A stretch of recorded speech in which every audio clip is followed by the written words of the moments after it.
সামনেই লোকসভা নির্বাচন, হাতে গোনা আর কয়েকটা দিন বাকি। ব্লক নেতৃত্বের অনীহা দেখি দেওয়াল লেখার কাজ শুরু করলেন প্রাক্তন সভাপতি আরিফ বিল্লাহ।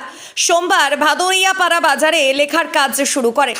মুর্শিদাবাদ লোকসভা তৃণমূল প্রার্থী আবু তাহের খানের সমর্থনে চলে এই দেওয়াল লেখার কাজ। জলঙ্গির প্রাক্তন তৃণমূল ব্লক সভাপতি আরিফ বিল্লাহ তার দলবল ও তৃণমূল কর্মী সমর্থকদের ভাদুরিয়াপাড়া বাজারের বিভিন্ন এলাকায় দেওয়াল লেখার কাজ শুরু করেন তিনি। অনেকদিন থেকেই তাকিয়েছিল জলঙ্গি তৃণমূলের বর্তমান দায়িত্বপ্রাপ্ত নেতৃত্বদের দিকে, কিন্তু কোনো সংকেত না মেলায় আরিফ বিল্লাহ নিজেই দেওয়াল লেখার কাজ শুরু করেন। পাশাপাশি ভোট প্রচারে নামবেন বলেও তিনি জানান। আবু তাহের খানের জয় নিয়ে আশাবাদী তিনি ব্লক নেতৃত্বের প্রতি অভিযোগ তুলে বলেন, বর্তমান নেতৃত্বরা প্রাক্তন নেতৃত্বদের কোনো রকম কোনো কর্মসূচিতে ডাকে না, আর তা নিয়েই ক্ষোভে ফুঁসছেন প্রাক্তন নেতৃত্বরা। জলঙ্গিবাসীকে এবং রমজান মোবারক, সেই সঙ্গে ঈদের আগাম শুভেচ্ছা জানিয়ে আপনাদের সামনে দু চারটি কথা বলছি।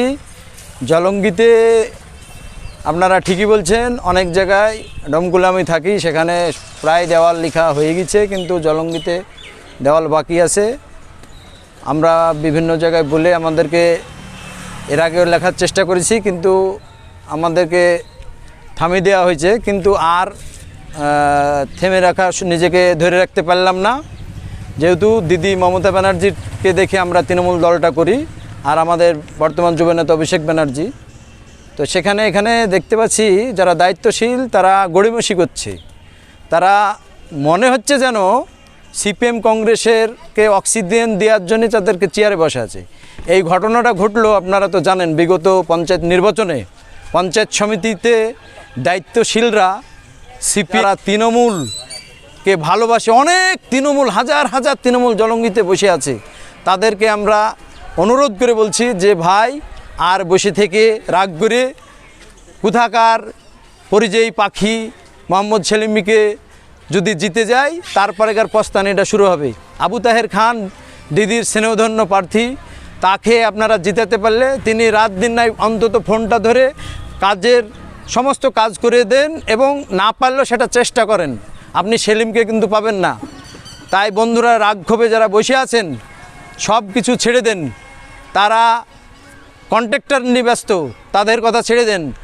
আমি বিগত দিনে আমাদের টিম জলঙ্গিতে ফুল ফুটেছিল, তখন 2016 সালে অলোক দাস প্রায় 28,000 প্লাস ভোটে হেরেছিল। তাই ওখানে সকলকে, ওখানে তৃণমূলের সমস্ত কিছু আছে, তারাই কাজ করবে। এখানে আপনি মোহাম্মদ সেলিমকে কলকাতায় ধরে পাবেন? ওনাদের বিগত দিনের নেতা কলকাতায় গিয়ে তাদেরকে পেতেন না। আর এখানে আবু তাহেরকে আপনি, আর যাই হোক, আবু তাহের কিন্তু দল মত বর্ণ ধর্ম নিয়ে সবারই কাজ করে, তার প্রমাণ কিন্তু আমি আরিফ বিল্লাহ। তাই তাকে জিতালে, আমি শুধু আমার তৃণমূল কর্মীকে বলছি না, সিপিএম কংগ্রেস বিজেপি যারা করেন, ভোটটা কিন্তু দিদির দিক খেয়াল করে আবু তাহেরকে দেন। তিনি কাজের লোক, তিনি অসুস্থ, তাও দিদি তার পুরে ভরসা রেখেছে, তাকে ভোটটা দেন। আর যারা দায়িত্বশীল তাদেরকে অনুরোধ করছি, আমরাও 4 বছর দায়িত্ব পালন করেছি, আমরা যারা বসিতে রাগ ভাঙিছি, দাঁড়ে দাঁড়ে গেছি। আজ এখানে এই ভাদুরিয়াপাড়ায় প্রোগ্রামকে ডাকা হচ্ছে, কারা?